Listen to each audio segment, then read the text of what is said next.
wabarakatuh. Perkenalkan, saya Fuhidi Batullah, perwakilan dari kelompok 2. Dan kami di sini ingin menjelaskan atau mempresentasikan tugas manajemen, yaitu tentang proposal bisnis. Dan di sini kami merancang sebuah bisnis yaitu Green Brew atau sebuah kafe organik atau sebuah kafe yang berkelanjutan. Oke, bisa di next slide.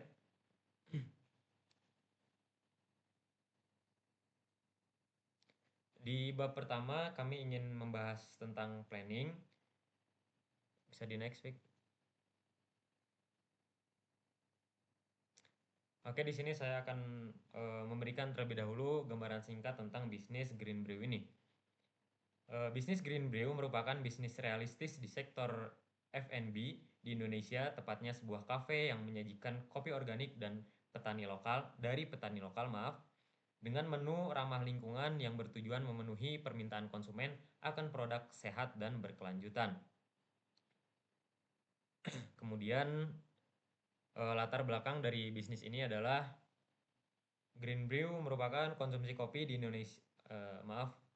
Latar belakang Green Brew ini yaitu konsumsi kopi di Indonesia yang terus meningkat dan menjadi bagian dari gaya hidup masyarakat urban, khususnya di kalangan mahasiswa dan profesional muda. Bandung sebagai kota kreatif memiliki budaya nongkrong yang kuat. Namun, di wilayah Bandung Selatan masih minim kafe yang menawarkan konsep kopi organik dan sehat. Kondisi ini menunjukkan adanya peluang pasar yang belum terpenuhi seiring meningkatnya kesadaran konsumen terhadap kesehatan dan keberlanjutan. Green Brew hadir untuk menjawab peluang tersebut dengan menghadirkan kafe kopi organik yang berkualitas dan ramah lingkungan. Oke, di sini saya akan menjelaskan analisis situasi dan masalah bisnis dari analisis SWOT. Yang pertama ada S, yaitu strength-nya, yaitu konsep 100% kopi organik dan berkelanjutan. Dan yang kedua ada weakness atau kelemahan. Kelemahan dari bisnis kami atau dari Green Brew ini adalah modal awal yang terbatas. Namun biaya bahan baku tinggi. Dengan keterbatasannya modal awal, membuat kami mungkin sedikit terhambat karena biaya bahan baku yang tinggi. Dan yang ketiga dari O-nya yaitu opportunity. Pasar organik belum tergarap di Bojong Soang. Di Bojong Soang ini banyak sekali kafe-kafe atau ya pokoknya kafe-kafe yang belum organik atau belum benar-benar menggunakan 100% bahan kopi. Mungkin masih ada bahan lainnya serta tidak berkelanjutan. Dan yang keempat yaitu ada trade. Tantangan bagi Green Brew ini kompetitor kafe lokal dan risiko peniruan konsep. Analisis SWOT menunjukkan bahwa kekuatan utama Green Brew terletak pada diferensiasi konsep organik yang sejalan dengan tren gaya hidup sehat. Di sisi lain, keterbatasan modal dan ketergantungan pada pasokan organik menjadi tantangan internal. Peluang muncul karena belum adanya pemain dominan di segmen kafe organik Bandung Selatan. Sementara ancaman berasal dari kafe lokal yang berpotensi meniru konsep jika bisnis ini berhasil. Oke, next slide.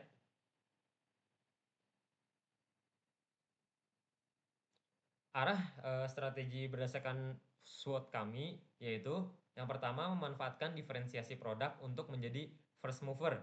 Dan yang kedua efisiensi biaya untuk mengatasi keterbatasan modal. Kemudian yang ketiga membangun loyalitas pelanggan sejak awal. Dan yang terakhir adalah fokus pada pengalaman dan nilai keberlanjutan. Strategi bisnis diarahkan untuk memaksimalkan kekuatan dan peluang dengan menekankan identitas Green Brew sebagai pelopor kafe kopi organik. Efisiensi operasional dan pengelolaan biaya menjadi kunci untuk menekan kelemahan. Sementara pembangunan brand loyalty dan pengalaman pelanggan digunakan untuk menghadapi ancaman kompetitor. Oke, boleh di next slide.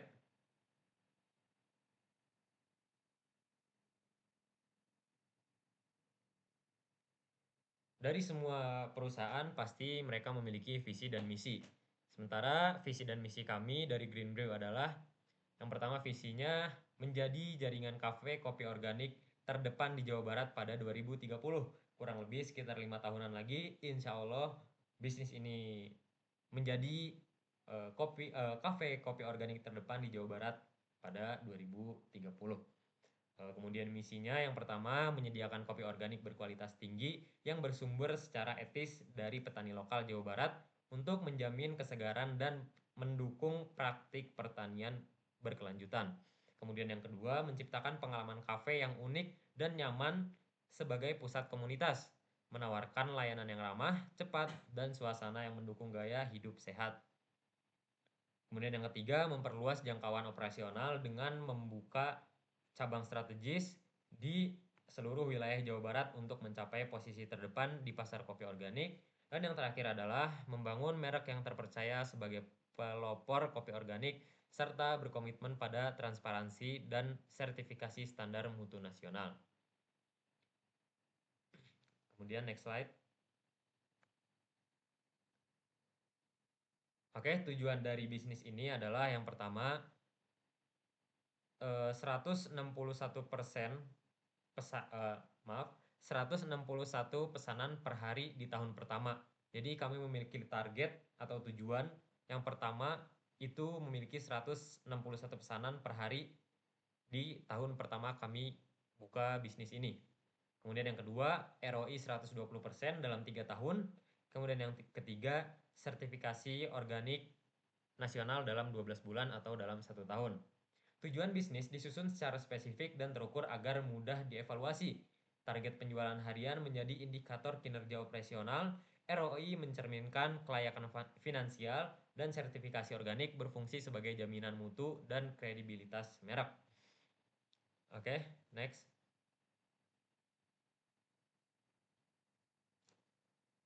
Kemudian kami memiliki rencana perencanaan SDM atau tim operasional inti. Yang pertama kami di sini membutuhkan manajemen dan admin. Kami membutuhkan satu manajer operasional sebagai leader atau CRM. Kemudian satu admin keuangan yang melakukan atau yang mengerjakan pembukuan dan inventaris. Kemudian yang kedua ada front of house atau yang bekerja di lapangan yang terlihat oleh pelanggan, yaitu ada barista dan pelayan atau waiter. Kami membutuhkan 4 barista dan 4 pelayan atau waiter. Dan yang ketiga, kami memiliki produksi dan promosi dan membutuhkan 2 karyawan dapur dan juga 2 staf pemasaran. Total ada sekitar 12 karyawan dalam Green Brew ini. 14, maaf, 12 karyawan. 14, sorry. Di sini saya akan menjelaskan gaji bulanan untuk karyawan. Sebagai posisi manajer operasional, ketika dia bekerja full time, akan kami berikan gaji sekitar 5 juta per bulan. Kemudian di admin keuangan 3.800.000. Di barista satu orang kurang lebih sekitar 2.500.000 dan dikali 4 memiliki total 10 juta. Kemudian di pelayan atau waiters kami memiliki 4 karyawan yang bergaji satu orang sekitar 2 juta dikalikan 4 jadi 8 juta. Kemudian karyawan dapur atau chef 3.500.000 per orang dikalikan 2 sekitar 7 juta.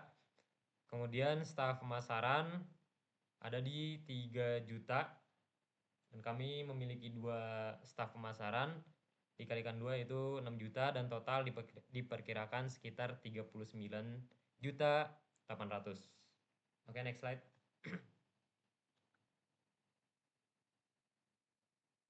Kemudian kami memiliki strategi rekrutmen dan sumber daya. Yang pertama, rekrutmen melalui kampus dan platform digital. Kenapa kami memilih dari kampus karena kebanyakan dari mahasiswa itu ingin memiliki sampingan ketika mereka melaksanakan kuliah. Dan dari platform digital kenapa? Karena sekarang sudah serba digital, orang juga dalam 24 jam entah berapa jam bisa dihitung dalam menggunakan gadget. Kemudian yang kedua ada pelatihan intensif selama 2 minggu dan yang ketiga fokus pada product knowledge dan hospitality. Strategi rekrutmen diarahkan pada individu yang memiliki ketertarikan terhadap konsep organik dan layanan pelanggan. Pelatihan dilakukan secara intensif untuk memastikan seluruh karyawan memahami standar kualitas produk, pelayanan premium, dan nilai keberlanjutan Green Brew. Dan kemudian di sini ada biaya pelatihannya. Komponen pelatihan di sini ada pelatihan barista 4 orang, estimasi biaya 4 juta. Untuk keterangannya, pelatihan advance manual brew, kalibrasi mesin, dan latte art sekitar 1 juta per orang. Kemudian di yang kedua ada pelatihan layanan atau menjadi waiters. Itu ada 6 orang, estimasi biaya yaitu sekitar 3 juta rupiah. Dan untuk keterangannya, pelatihan product knowledge, kopi organik atau sehat, hospitality, standar premium, dan upselling sekitar 500.000 rupiah per orang. Kemudian yang ketiga ada pelatihan pemasaran, kita ada 2 orang dengan estimasi biaya 1 juta rupiah. Dengan keterangan pelatihan fotografi produk dan copywriting media sosial dasar sekitar 500.000 per orang. Dan yang terakhir total biaya pelatihan yaitu 8 juta rupiah. Dan ini beban biaya pelatihan akan diambil dari pemotongan gaji karyawan di awal bulan sekitar 1 bulan atau 2 bulan bekerja. Oke, next slide.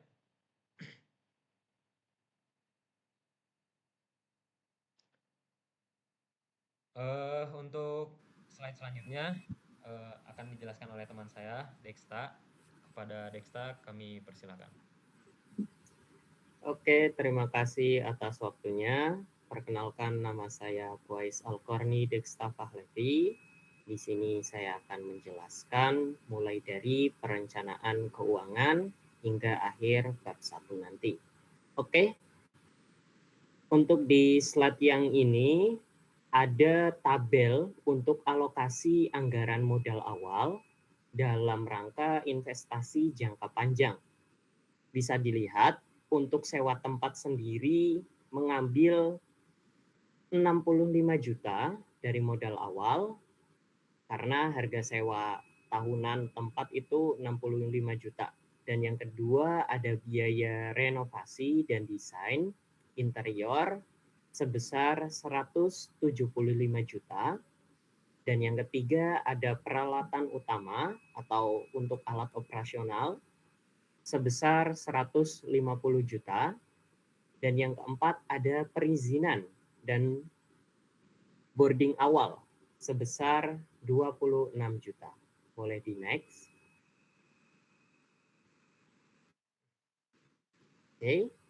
Jika tadi alokasi anggaran modal awal untuk investasi jangka panjang, sekarang kita akan bahas alokasi anggaran modal awal untuk modal kerja operasional atau modal kerja perharinya. Yang pertama ada gaji karyawan di 1 bulan pertama sebesar 39.800.000 sesuai dengan pembagian yang dijelaskan dengan teman saya, Fuhed, di awal tadi.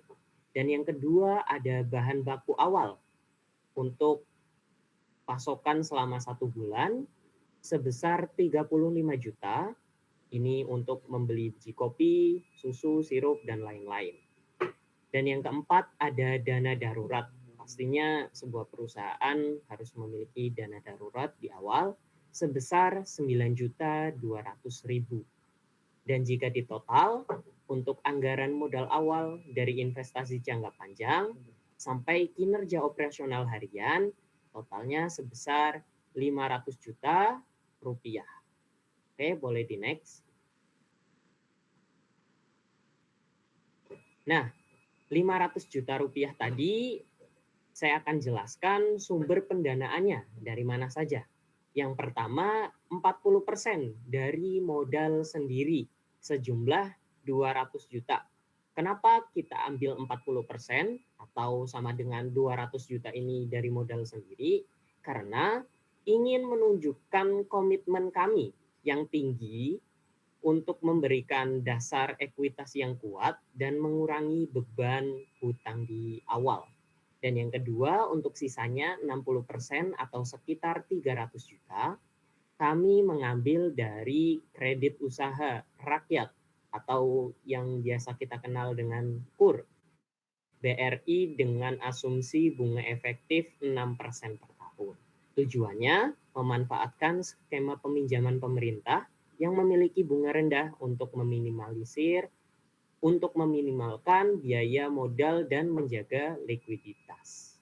Oke, boleh di next. Nah, saya akan jelaskan proyeksi keuangan kunci biaya operasional bulanan. Jadi setelah ini saya akan jelaskan biaya yang harus dikeluarkan oleh perusahaan Greenbrew setiap bulannya. Yang pertama ada gaji karyawan, gaji 14 orang sebesar 39.800.000. Dan yang kedua ada angsuran pinjaman. Nah, ini untuk membayar hutang pokok plus bunga bank sebesar 6%, yaitu di angka 9.126.581 rupiah. Ini merupakan angsuran pinjaman dari 300 juta tadi, 60% modal awal untuk dibayarkan selama 3 tahun. Dan yang ketiga ada pembayaran sewa tempat sebesar 5.416.667 rupiah. Nah, ini sesuai yang tadi saya jelaskan bahwasanya untuk sewa tempat berharga atau di harga 65 juta dalam 1 tahun. Jika 65 juta dibagi 12 bulan, kita dapat 55 juta sekian untuk pembayaran bulanannya. Dan untuk yang keempat, untuk utilitas dan biaya operasional harian dan ditotalkan untuk bulanan, seperti listrik, air, wifi, kasir, dan lain sebagainya, diambil angka 8.500.000 rupiah. Dan yang kelima, ada bahan baku, HPP, kopi, susu, dan lain-lain, di harga 35 juta. Nah, ini merupakan proyeksi 30% dari target penjualan. Dan yang terakhir ada pemasaran berjalan. Untuk biaya iklan, biaya pemasaran di tiap bulannya kami mengeluarkan dana 1 juta. Nah, untuk total keseluruhan, dana atau biaya yang harus kami keluarkan tiap bulannya ada di harga 98.843.248 rupiah. Oke, boleh di next. Nah, setelah kita tahu cost total di setiap bulannya, kita juga membuat standar pendapatan tiap harinya, tiap bulannya, dan tiap tahunnya. Setelah ini saya akan menjelaskan proyeksi keuangan kunci standar pendapatan dari harian, bulanan, dan tahunan. Jika kita hitung dalam harian atau 30 hari kerja, minimal dalam 1 hari kita itu harus mendapatkan 151 transaksi. Oh ya, mohon maaf mungkin nanti ada kesalahan untuk di slide-slide berikutnya karena ada perubahan dari yang tadi 161 transaksi menjadi 151. Oke. Nah, ketika transaksi mencapai 151, perusahaan akan mendapatkan pemasukan kotor sebesar 3.775.000 rupiah dalam seharinya. Dan keuntungan bersihnya adalah 480.225 rupiah. Jika dilihat dari bulanan, total transaksi akan mencapai 4.530 transaksi dengan pemasukan kotor 113.250.000 rupiah dan keuntungan bersih dalam 1 bulan sebesar 14.400.000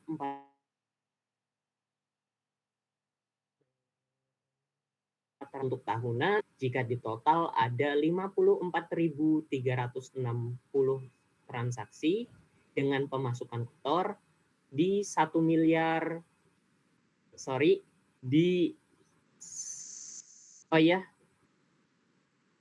harusnya ini di 100. Sebentar, saya cek dulu. Oh ya, berada di 1.359.000.000 rupiah dan keuntungan bersih di 172.881.24 rupiah. Mohon maaf, mungkin ini untuk target pemasukan kotor di tahunan kami ada kesalahan. Nanti mungkin kami akan perbaiki. Oke, boleh di next selanjutnya.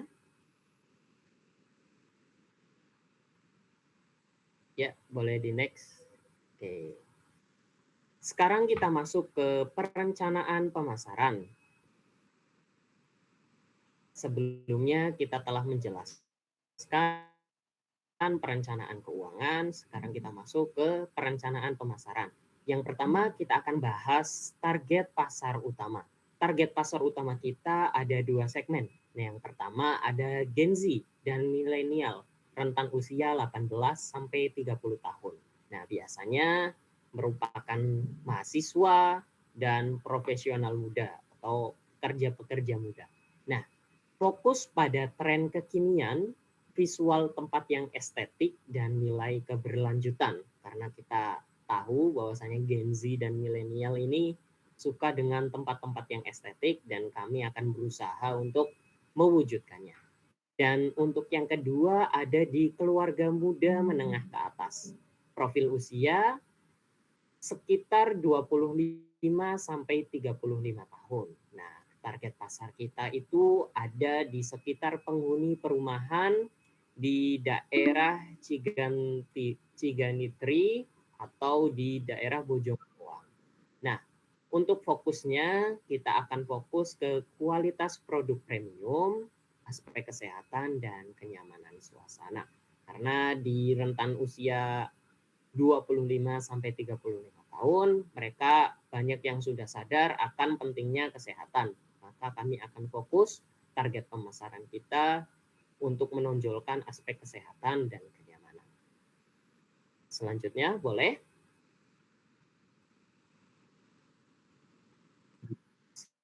Slide selanjutnya.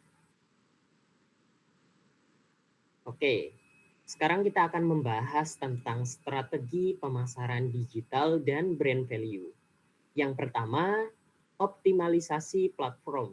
Nah, kita akan menggunakan 2 aplikasi penting. Yang pertama di Instagram dan yang kedua di TikTok. Nah, di Instagram sendiri kita akan fokus pada konten visual produk dan suasana kafe yang estetik.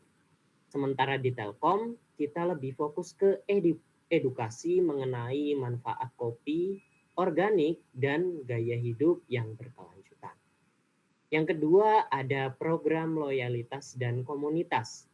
Ada 2 program utama pada perusahaan Green Brew ini. Yang pertama, Eco Reward atau diskon khusus bagi pelanggan yang membawa tumbler sendiri. Dan yang kedua ada community engagement, yaitu kolaborasi aktif dengan komunitas lokal, baik komunitas sepeda, hiking, dan lari untuk memperkuat basis pelanggan tetap. Oke, boleh di next.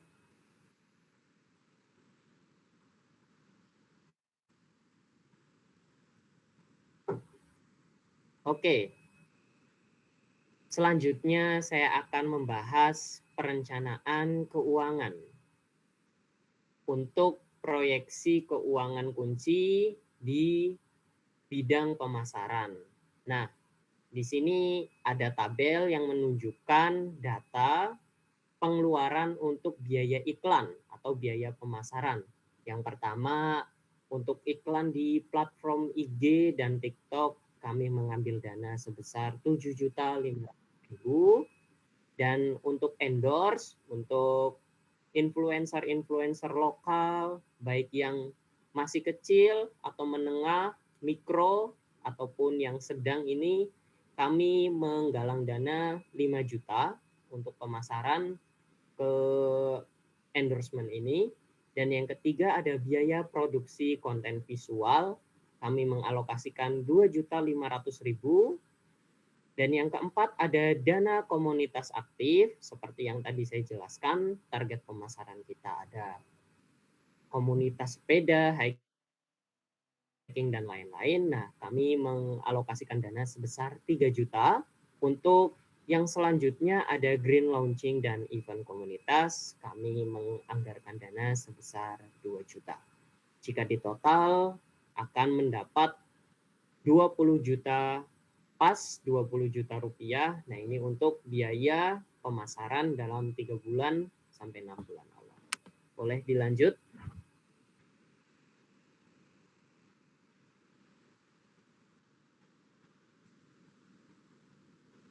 Oke, selanjutnya saya akan bahas perencanaan operasional di subbab proses produksi inti dan filosofi mutu. Yang pertama ada sourcing lokal dan organik. Nah, Green Brew ini memastikan bahwasannya biji kopi kita ini sudah bersertifikat organik yang bersumber eksklusif dari petani lokal Jawa Barat. Dan yang kedua, teknik brewing kombinasi. Yang pertama ada espresso base, menggunakan mesin premium untuk kecepatan layanan yang tinggi. Dan yang kedua ada manual brew atau metode pullover untuk menonjolkan profil rasa unik biji yang spesial.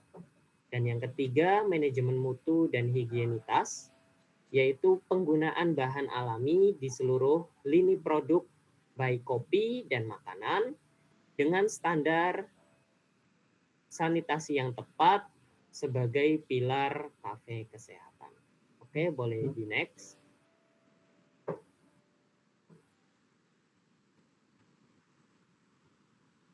Oke, setelah ini saya akan menjelaskan alokasi anggaran untuk alat operasional harian.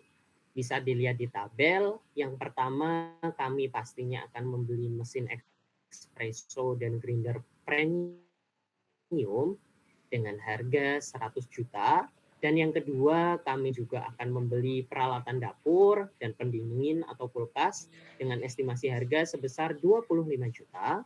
Dan yang ketiga, ada sistem pos dan utilitas bar sebesar 25 juta. Dan total biaya untuk peralatan operasional harian ada di 150 juta rupiah. Oke, boleh di next.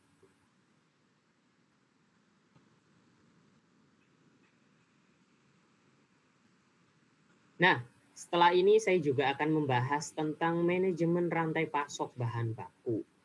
Yang pertama, kemitraan eksklusif petani, kontrak jangka panjang dengan kelompok petani kopi organik Jawa Barat guna mengamankan pasok untuk operasional tiap harinya dan mendukung ekonomi lokal. Yang kedua, mitigasi resiko pasokan. Mempertahankan stok minimal sebanyak 200 kg biji kopi mentah per bulan. Nah, jadi setiap bulannya kita harus ngestok 200 kg biji kopi mentah. Oh ya, saya akan jelaskan kembali kontrak jangka panjang dengan kelompok petani lokal di Jawa Barat ini juga merupakan mitigasi resiko akan fluktuasinya harga bahan baku. Jadi ketika ada kontrak, mungkin kita bisa mendapatkan harga yang lebih menguntungkan baik bagi kita sendiri ataupun bagi petani lokal. Dan yang ketiga ada kendali mutu roasting. Proses penggunaan dipantau secara ketat untuk menjaga profil rasa yang khas setiap varietas lokal. Oke, boleh di next.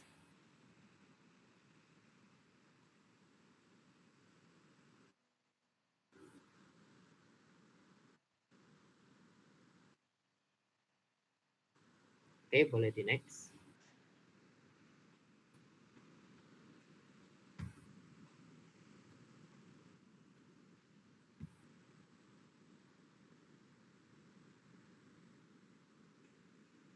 Oke. Oke, setelah ini saya juga akan menjelaskan tentang lokasi dan tata letak operasional. Cafe Green Brew ini kami akan buka di Jalan Raya Ciganitri nomor 96, Lengkong, Kecamatan Bojong Soang, Kabupaten Bandung, Jawa Barat dengan kode pos 40287. Nah, dari tempat kerja ini kami akan mengoptimalkan untuk efisiensi. Yang pertama, fokus alur kerja. Nah, dengan desain kafe yang harus memprioritaskan alur kerja staf yang cepat dan minim hambatan, mulai dari penerimaan pesanan hingga penyajian untuk mendukung pencapaian target 151 pelanggan atau 151 pesanan perharinya secara efisien. Dan yang kedua, pembagian area kerja. Nah, pemisahan yang jelas antara bar service, kitchen prep, dan dining area ini merupakan salah satu nilai kenapa kami mengambil di lokasi ini. Lokasi ini juga sangat dekat ya dengan Telkom University, sesuai dengan target pasar kita, Gen Z dan milenial, yang banyak juga menjadi mahasiswa di Telkom University. Oke, boleh di next.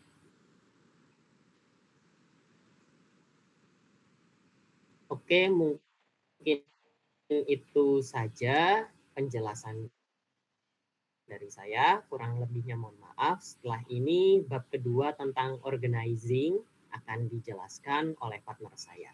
Waktu dan tempat dipersilakan. Baik, terima kasih. Di sini saya Yusri Regina Salsabila akan menjelaskan bagian organizing. Mungkin bisa di next slide.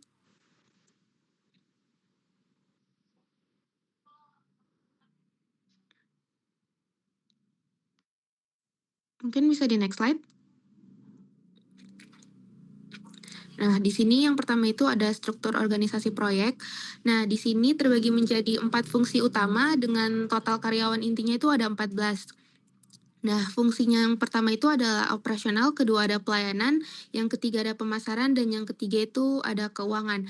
Nah, fungsi dari 4 pembagian ini agar pembagiannya itu dapat mempermudah dalam pengelolaan bisnis yang dibuat karena tanggung jawab dan pembagian fungsinya itu udah jelas, jadi tidak terjadi atau mengurangi terjadinya tumpang tindih.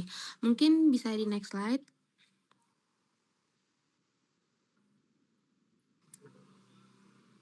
Nah, di sini pembagian tugasnya ditampilkan lebih rinci.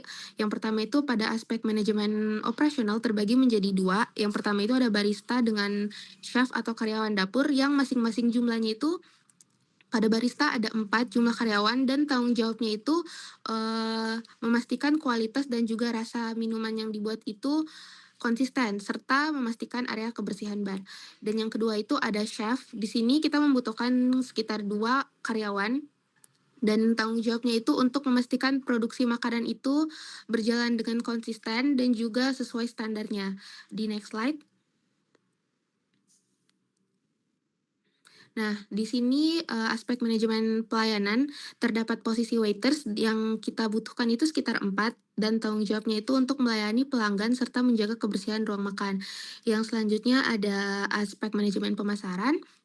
Di sini kita membutuhkan 2 staf pemasaran dengan tanggung jawab itu membangun branding yang dikelola itu di berbagai platform digital yang kita udah sediakan supaya mendorong volume kunjungan tiap harinya setidaknya kalau nggak bertambah ya konsisten. Yang ketiga itu ada aspek manajemen administrasi dengan posisi administrasi keuangan. Admin keuangan. Nah, di sini kita membutuhkan 1 karyawan dengan tanggung jawab untuk mengelola segala bentuk transaksi keuangan. Dan yang terakhir itu ada manajemen sumber daya manusia dengan posisi manajer operasional. Nah, di sini tanggung jawabnya untuk mengawasi seluruh operasional harian serta memastikan target penjualan harian. Di sini tuh dia kayak memimpin bisnis yang kita kelola. Di next slide. Nah, di sini ada mekanisme koordinasi antar departemen, ya di sini dipimpin oleh manajer operasional. Dipimpinnya itu ketika dilakukan rapat harian. Nah, Koordinasinya itu yang pertama antara barista dan dapur. Nah, mereka ini berkoordinasi untuk memastikan ketersediaan stoknya dan juga kecepatan dalam penyediaan produknya supaya konsumen itu merasa puas sama layanannya. Yang kedua itu ada pelayanan dan juga pemasaran. Di sini mereka itu berkoordinasi dalam promosi harian di berbagai platform tadi. Dan yang terakhir ada admin keuangan. Di sini tuh di sini tuh admin keuangan fungsinya untuk melaporkan keuangan yang dikeluarkan. Mungkin di next slide. Nah, di sini ada pengaturan sumber daya terhadap fasilitas. Nah, kita itu memiliki total modal kan 500 juta. Nah, dibagi menjadi kita bagi buat sumber daya terhadap fasilitasnya itu ada 2. Yang pertama itu sumber daya fasilitas fisik dengan alokasi penggunaannya itu buat sewa tempat dan juga renovasi. Nah, sewa tempatnya itu kita butuhin sekitar 65 juta dan juga renovasinya buat 175 juta. Nah, fungsi fasilitas fisik itu supaya menciptakan suasana kafenya itu yang unik supaya pengunjungnya itu merasa puas sama kondisi kafenya dan juga meningkatkan penjualannya. Dan yang terakhir itu buat sumber daya peralatan utama dengan alokasi penggunaan mesin kopi yang kita keluarin biaya itu mungkin sekitar 100 juta. Nah, fungsinya itu buat kualitas kopinya itu lebih meningkat. Mungkin itu bisa di next slide.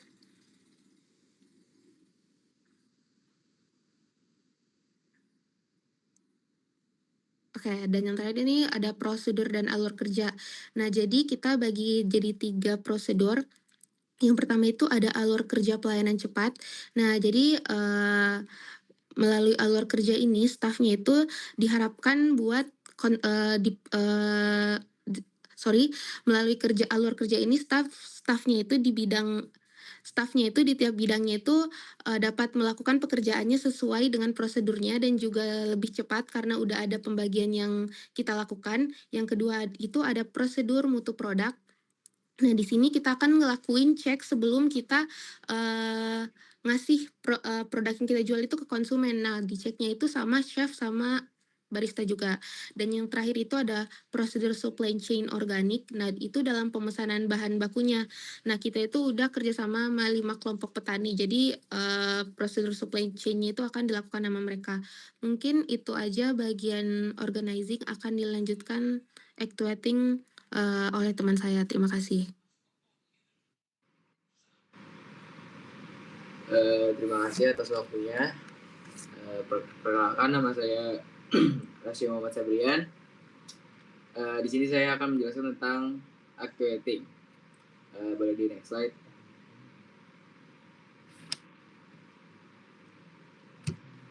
Baik, yang pertama itu ada strategi kepemimpinan dan motivasi. Kepemimpinan transformasional menginspirasi tim melalui visi, nilai, organik, etis, dan berkelanjutan. Terus yang kedua ada teladan berbasis nilai, yaitu manajer operasional terjun langsung sebagai standar tertinggi dalam kualitas dan layanan. Terus yang ketiga ada karyawan sebagai edukator, yaitu meningkatkan kebanggaan staf dengan melatih mereka menjadi pakar kopi organik bagi pelanggan. Lalu ada yang keempat, bonus berbasis target insentif khusus diberikan saat tim berhasil menembus angka 151 transaksi per hari. Lalu di Green Brew juga kita tidak hanya menyuruh staf bekerja, tapi menginspirasi mereka melalui nilai keberlanjutan. Kita membangun kebanggaan kerja dan memberikan imbalan nyata lewat insentif berbasis target harian. Terus boleh di next slide. Terus selanjutnya ada sistem komunikasi dan koordinasi. Sistem komunikasi dan koordinasi yaitu ratnadi operasional yang memastikan visi pemilik bisnis dijalankan secara akurat oleh seluruh tim di lapangan. Yaitu ada 3. Yang pertama ada briefing harian atau pre and post. Itu adalah sinkronisasi stok kritis dan promosi harian agar informasi di bagian pemasaran dan barista tetap selaras. Terus yang kedua ada feedback loop, itu membahas keluhan atau saran pelanggan di hari sebelumnya untuk perbaikan instan. Terus yang ketiga ada internal real time atau messaging, yaitu komunikasi instan antar departemen untuk mengatasi kendala mesin atau stok secara cepat. Terus boleh next slide.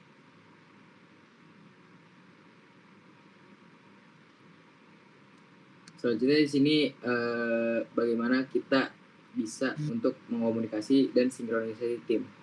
Yang pertama ada agenda rutin yaitu morning briefing. Pesertanya yaitu seluruh staff. Terus bagaimana kita komunikasinya itu update stok kritis dan strategi harian. Terus selanjutnya ada closing debrief. Itu dari manajer dan supervisor. Dia biasanya mengevaluasi feedback pelanggan dan kendala mesin. Terus yang selanjutnya ada cross design. Itu adalah pemasaran. Itu biasanya pesertanya pemasaran dan barista. Terus dia biasanya kesiapan untuk melakukan kesiapan bahan baku untuk promo konten. Boleh di next slide.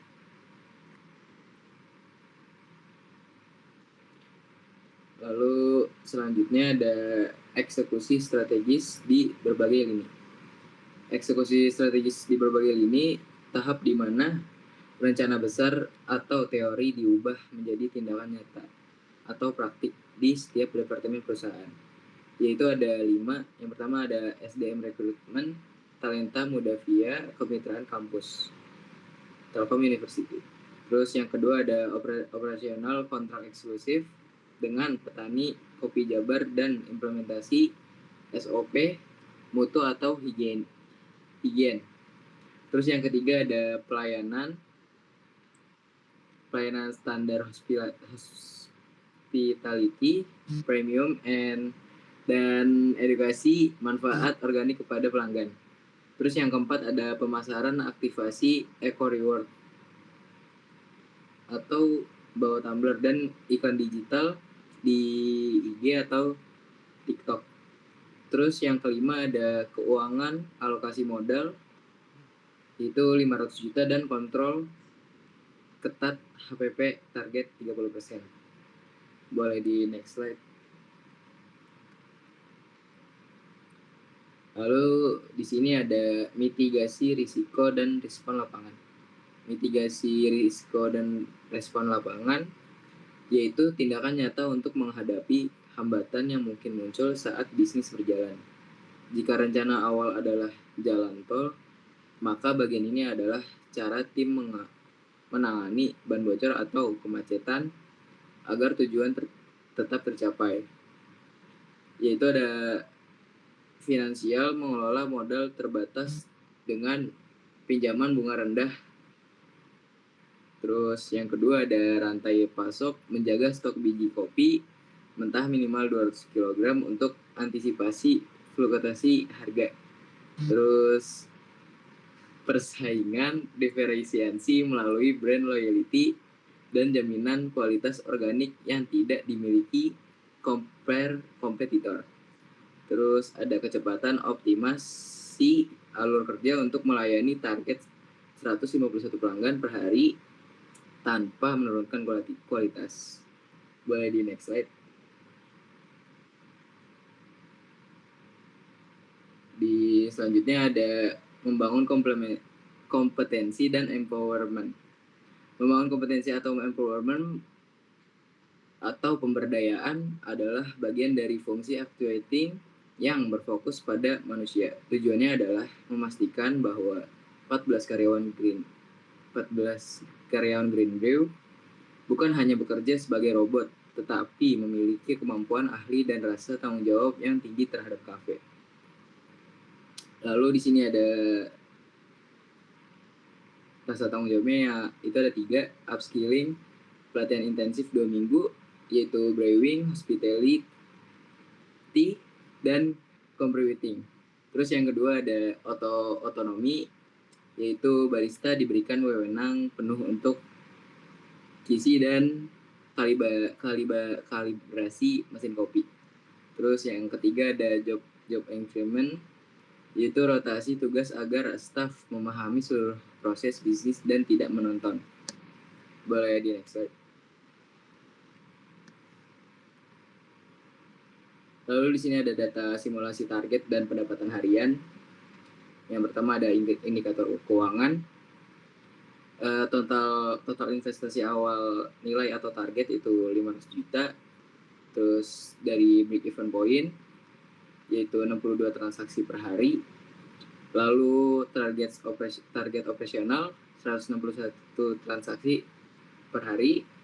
Lalu proyeksi laba bersih atau per bulan kurang lebih 73.335.000. Lalu yang terakhir ada estimasi balik modal 6,8 bulan. Baik, segitu saja yang bisa saya jelaskan. Selanjutnya akan dilanjutkan oleh teman saya.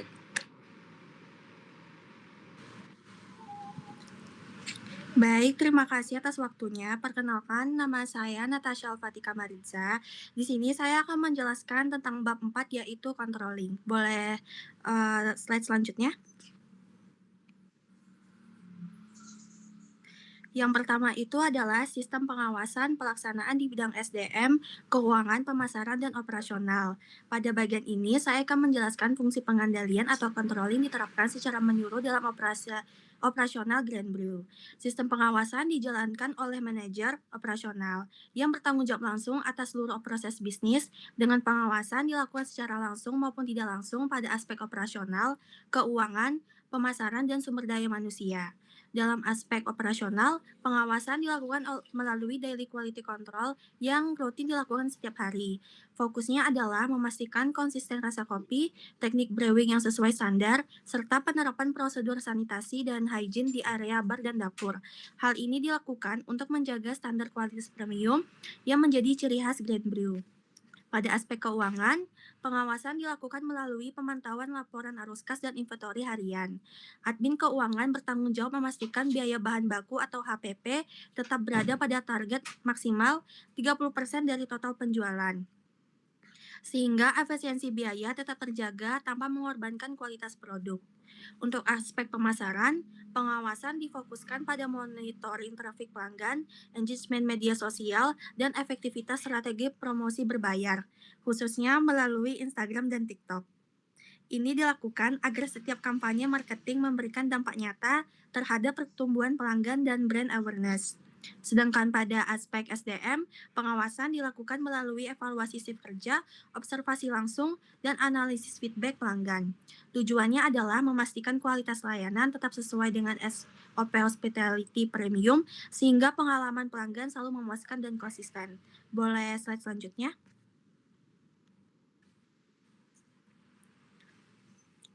Selanjutnya adalah evaluasi kinerja dan pencapaian tujuan setiap aspek. Evaluasi kinerja di Grand Brew dilakukan secara harian, mingguan, dan bulanan untuk memastikan seluruh tujuan bisnis tercapai dengan efektif dan efisien. Dari sisi keuangan, evaluasi difokuskan pada pencapaian break even point harian maupun bulanan. Selain itu, dilakukan monitoring terhadap pencapaian target ROI sebesar 40% setiap akhir tahun, sehingga pertumbuhan bisnis dapat diukur secara jelas dan objektif.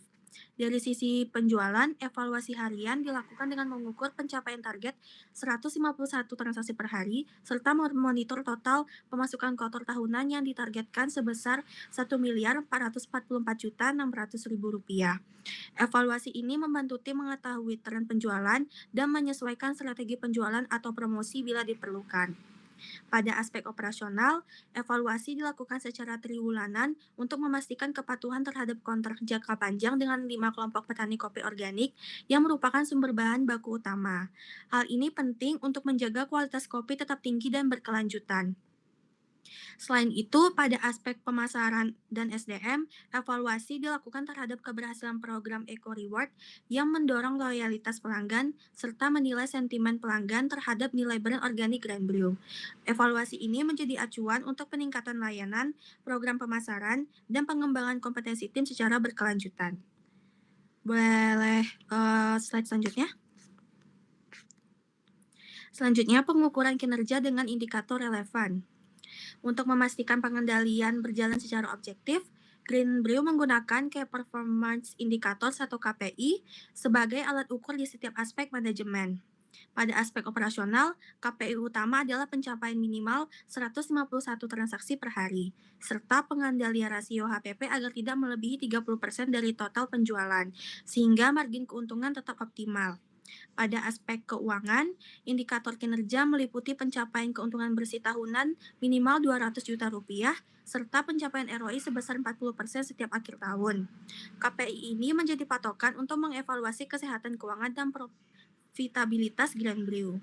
Pada aspek pemasaran, KPI difokuskan pada peningkatan trafik pelanggan dengan target minimal 100 pelanggan per hari, termasuk pelanggan yang melakukan pembelian online. Hal ini membantu tim memahami efektivitas promosi dan popularitas brand. Sedangkan pada aspek pelayanan dan SDM, indikator kinerja mencakup tingkat kepuasan pelanggan dengan nilai minimal 4,5 dari 5, serta tingkat retensi karyawan minimal 80% per tahun, sebagai cerminan keberhasilan tim dalam menjaga kualitas layanan dan kenyamanan kerja karyawan. Slide selanjutnya. Selanjutnya yaitu pengelolaan risiko dan tindak lanjut perbaikan. Dalam pengendalian, Grand Brew juga menerapkan pengelolaan risiko berbasis analisis SWOT untuk mengantisipasi kemungkinan kendala dalam operasional. Risiko fluktuasi harga bahan baku diantisipasi dengan mempertahankan buffer stok minimal 200 kg kopi, serta memperkuat kontrak jangka panjang dengan petani, sehingga kestabilan harga bahan baku tetap terjaga. Risiko kompetensi yang intensif ditangani dengan peningkatan produk knowledge team, training hospitality berkala, dan inovasi layanan agar pengalaman pelanggan tetap unggul dibandingkan pesaing. Risiko ketidakkonsistenan kualitas produk diminimalkan melalui penerapan daily quality control oleh barista dan chef, serta perawatan rutin pada mesin dan grinder untuk menjaga rasa kopi tetap konsisten. Sedangkan risiko keterbatasan modal awal dikendalikan melalui pengawasan biaya yang ketat oleh admin keuangan, serta verifikasi menyeluruh setiap pengeluaran besar oleh manajer operasional, agar pengelolaan keuangan tetap aman dan terkendali. Slide selanjutnya.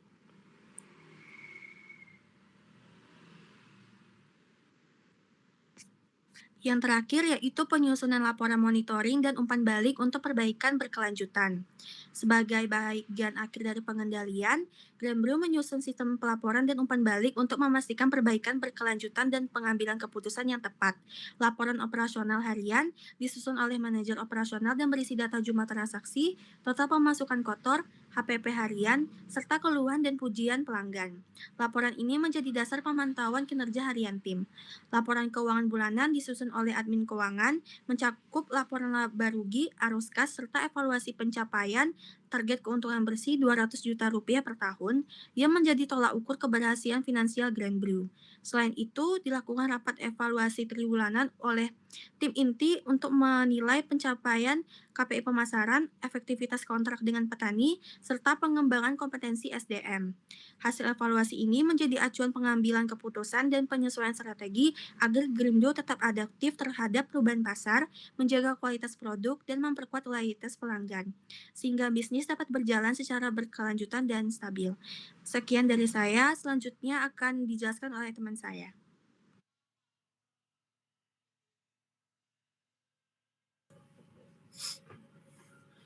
Oke, baik. Di sini saya bakal ngelanjutin kesimpulan. Nah, sebelumnya perkenalkan, nama saya Fikri Maulana dengan NIM 104125000208. Nah, sekarang kita masuk ke kesimpulan.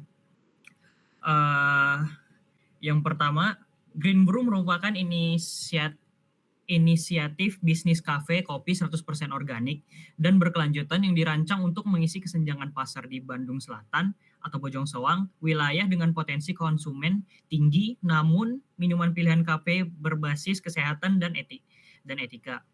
Nah, yang kedua, ada proposal ini disusun menggunakan pendekatan manajemen POAK.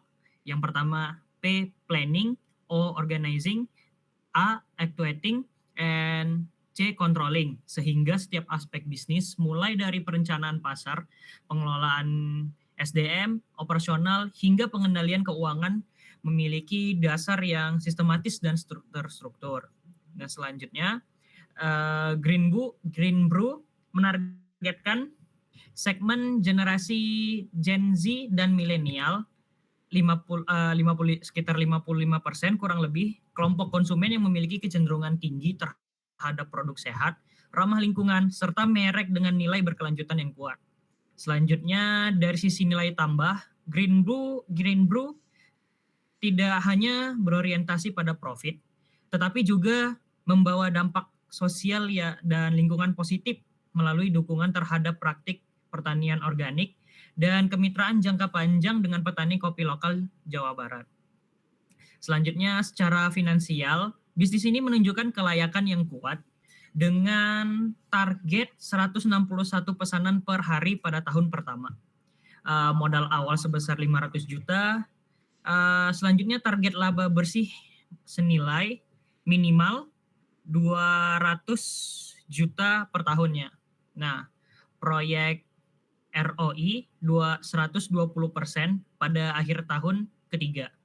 Nah, keunggulan kompetitif Green Brew terletak pada first mover advantage, diferensiasi berbasis nilai organik, serta strategis pemasaran terfokus mulai kemitraan kampus, Telkom University, dan edukasi pelanggan oleh staf-staf yang terlatih. Dengan perencanaan risiko yang matang melalui pembiayaan KUR BRI dan kontrak pasok jangka panjang, Green Brew memiliki daya tahan bisnis terhadap fluktuatif modal dan harga bahan baku. Nah, kesimpulan akhirnya, Green Brew adalah bisnis yang layak dijalankan, layak didukung, dan berpotensi tumbuh berkelanjutan dengan prospek menjadi market leader kopi organik di Jawa Barat pada tahun 2030. Sekaligus merepresentasikan tren masa depan, profitabilitas yang selaras dengan etika kesehatan dan berkelanjutan. Nah, mungkin segitu saja dari kelompok kami. Kami mohon pamit undur diri dari kelompok 2. Assalamualaikum warahmatullahi wabarakatuh.